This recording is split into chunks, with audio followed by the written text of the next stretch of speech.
Well, hello all.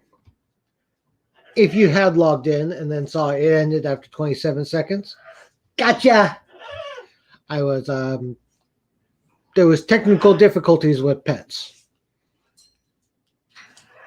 So there you go. Happy Sunday to you all. It is I, the bearded beerman. Happy to see you all again. Uh, no guest tonight. Is just moi. And I've got a nice beer given to me by our good friend Mark, that you don't know who that is, but that's okay. He's a friend of me, and he gave me beer. So we're going to enjoy this. This is a RUHSTALLER Hopstout. It comes in at 8.6% ABV. And I think I may lose my Sacramento card or something for actually knowing very little about this brewery. Mick the Millman. Now, there is a fantastic guy to check out. He does some great reviews on sports cards and things to sell and other fantastic stuff. Check that man out. Otherwise, he's also pretty just a cool guy to watch. All right, back to the beer.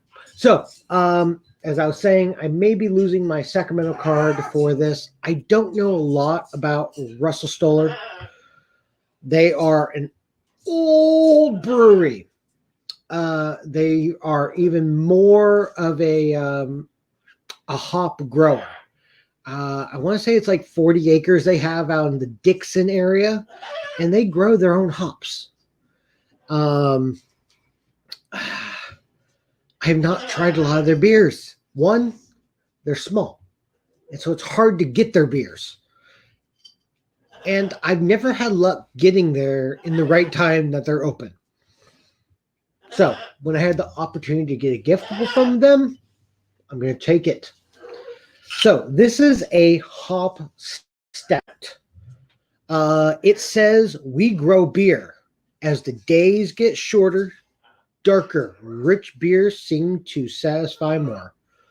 With winter ahead and hop harvest behind, we thought we'd like to taste of both seasons. At our R+D brewery in Dixon, we've been working on such a beer for this time. We hope you enjoy our hop stout.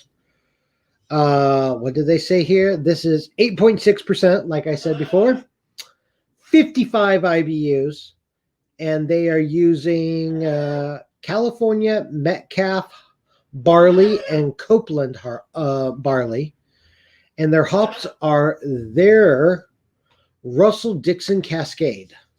So, yeah.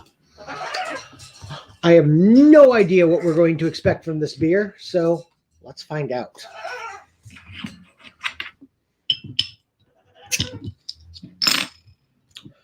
Great carbonation. There is no date on the can, bottle, device that holds beer.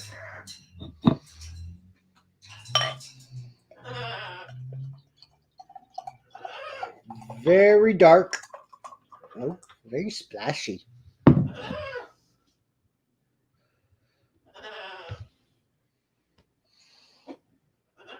Super dark. There's no light getting through this.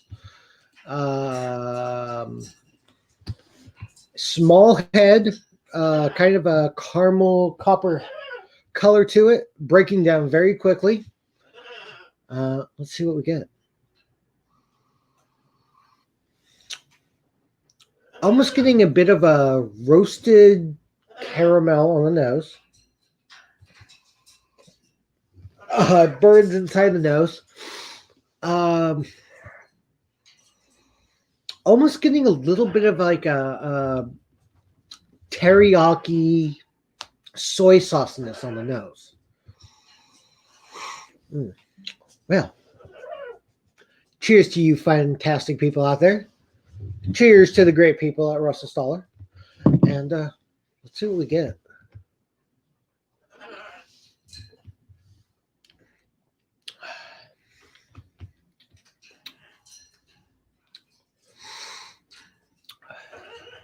Hold it.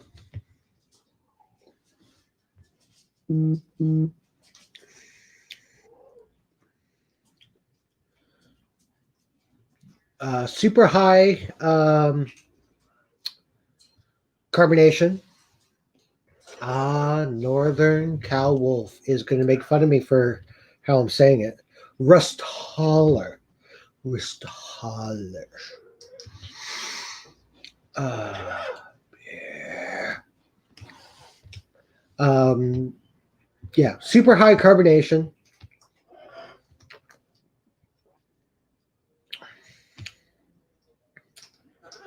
It's a very light mouthfeel with a bit of kind of a roasted almond on the mouth.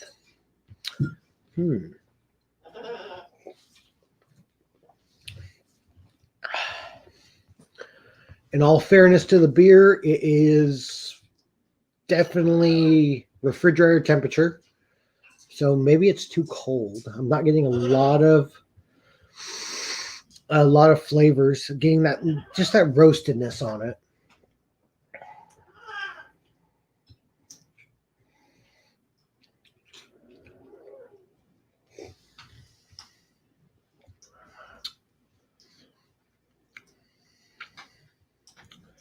Maybe a slight little bit of a coffee note.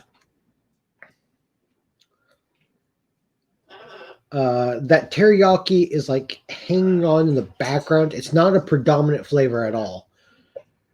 Excuse me. It's very subtle. It's very much in the background, but it's very much there, lingering.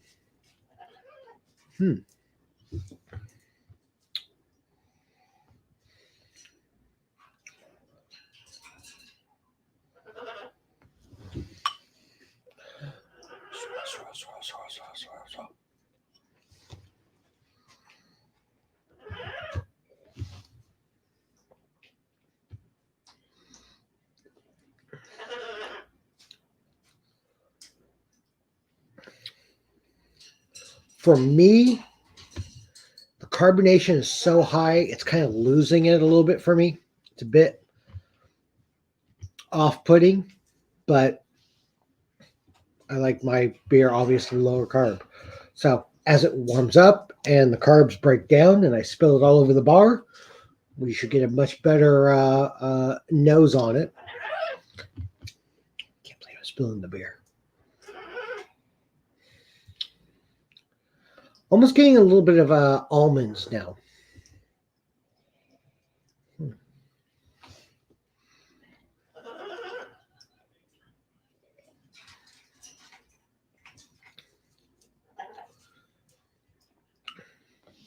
As the carbonation breaks down, it's a little smoother.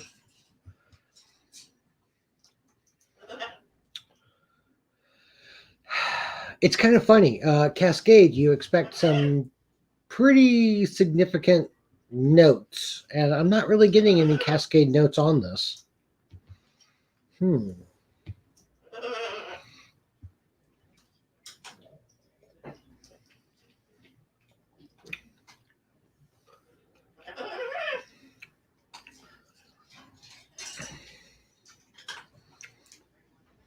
It's not. It's actually very pleasant on the mouth as I'm adapting to what I think I should be expecting.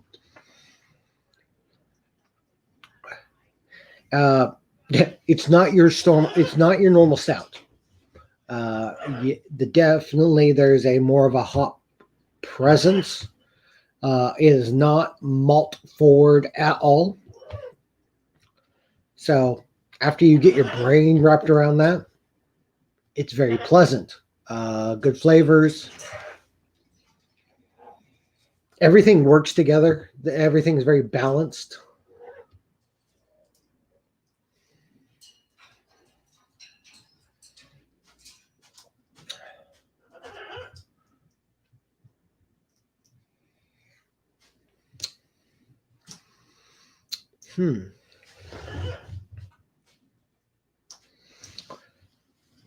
Very nutty. I guess that would be the best term I can go for it.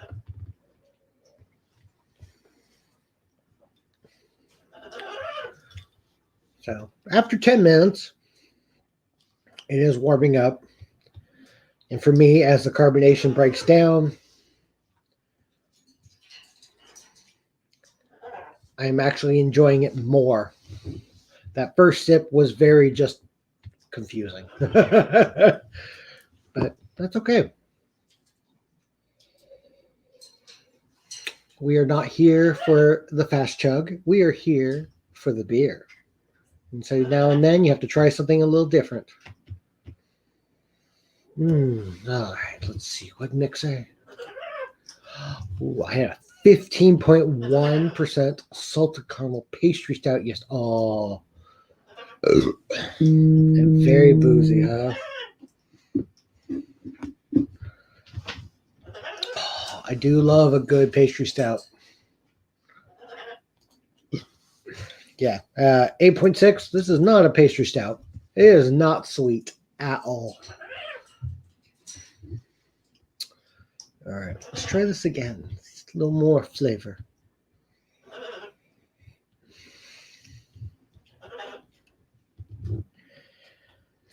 Anybody who tells you that a beer doesn't change on your mood or your perspective doesn't know beer. You can drink the same beer every day, and depending on your mood, it's going to taste differently. And if you think you're going to taste one thing and you taste it and you're like, that's not what I was expecting, you're going to lose so much of what the brewers were trying to create. You really have to open your mind to some of these craft beers and be willing to throw out what you think you're going to get and go off what it is.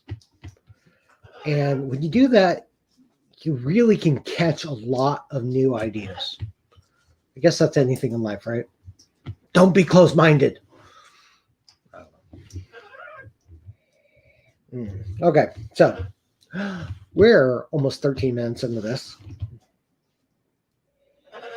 And any of you who stick around to watch all this, thank you. You guys are awesome. So, getting still that slight burnt caramel on the nose.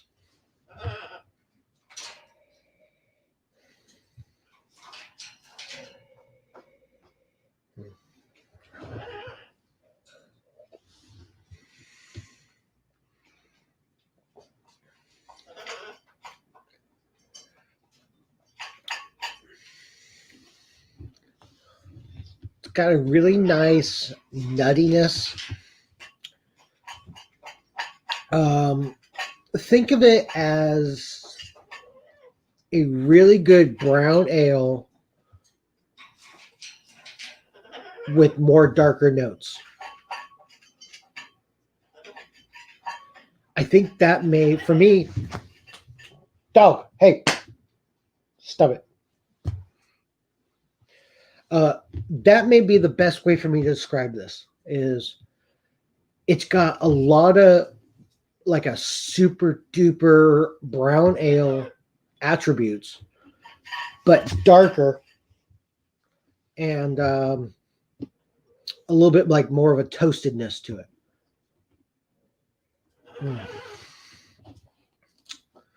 What's this mix saying? Mood is a massive factor. Preconceived notions are somewhat telling of what they got will change what you taste. It is true. I almost want to do more like a blind tasting sometimes, just so I don't have this preconceived notion of what I'm going to be getting. But since I'm the one doing it and I'm the one here, I would have to hide it from myself, and I don't know how that would work. I can forget a lot of things, but I don't know if I can forget the beer I just wrapped up. Shit! Dog, stop it. I'm quite distracted tonight, but that's okay. Well,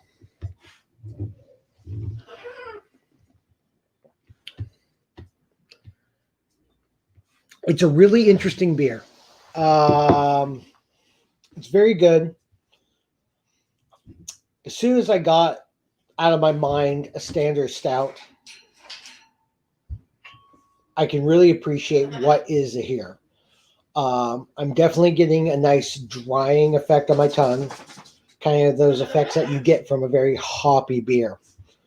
55 IBUs, that's not super high, but you're talking middle of the road. So I'm getting a nice burn from the alcohol. You can definitely taste the 8% on this one. But it's a great beer. I look forward to trying more of their things. As it's drying out on my mouth, the aftertaste, you're almost getting a bit of like a milky taste to the finish.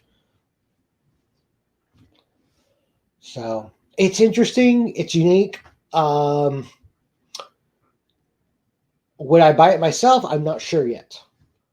I definitely look forward to going out to this brewery and trying more of their things and seeing and talking with them and trying to get their perspective of the beer, because it's really unique. It's really tasty. And, well, I have a half a bomber, so I'm going to be sipping on it for a little bit longer this evening.